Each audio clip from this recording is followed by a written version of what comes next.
এবাৰ এখন গাঁৱত আকাশ নামৰ এজন ল'ৰা আছিল।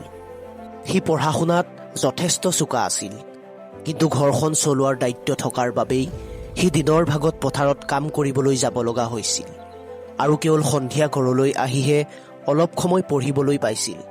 হায়াৰ ছেকেণ্ডেৰী পৰীক্ষাত গাঁৱৰ সকলোৱে সি প্ৰথম হ'ব বুলি আশা কৰিছিল, কিন্তু ফলাফল ওলোৱাত দেখা গ'ল যে আকাশ কোনো এটা কাৰণত এটা বিষয়ত ফেইল কৰিলে।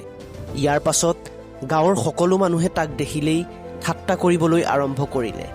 সি যেতিয়াই পথাৰলৈ যায় বাটত মানুহবোৰে তাক তুচ্ছ তাচ্ছিল্য কৰে, যাৰ বাবে সি মানসিকভাৱে বহুত ভাগি পৰিছিল। আকাশে এই বিষয়ে তাৰ শিক্ষকক জনালে।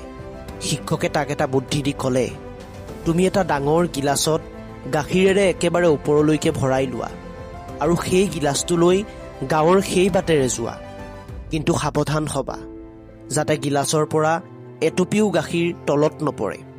আকাশে ঠিক তেনেকুৱাই কৰিলে।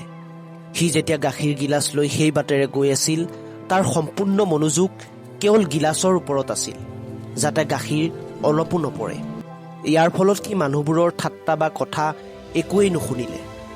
এই কাহিনীটোৱে আমাক শিকায় যে আমি আমাৰ কামত ইমান একাগ্ৰ হোৱা উচিত যাতে আন নেতিবাচক কথাই আমাৰ ওপৰত কোনো প্ৰভাৱ পেলাব নোৱাৰে। এটা কেমেৰাৰ লেন্সৰ দৰে কেৱল নিজৰ লক্ষ্যত চকু ৰাখিব লাগে, যাতে বাকী অলাগতিয়াল কথাবোৰ আপোনা আপুনি ব্লাৰ হৈ যায়।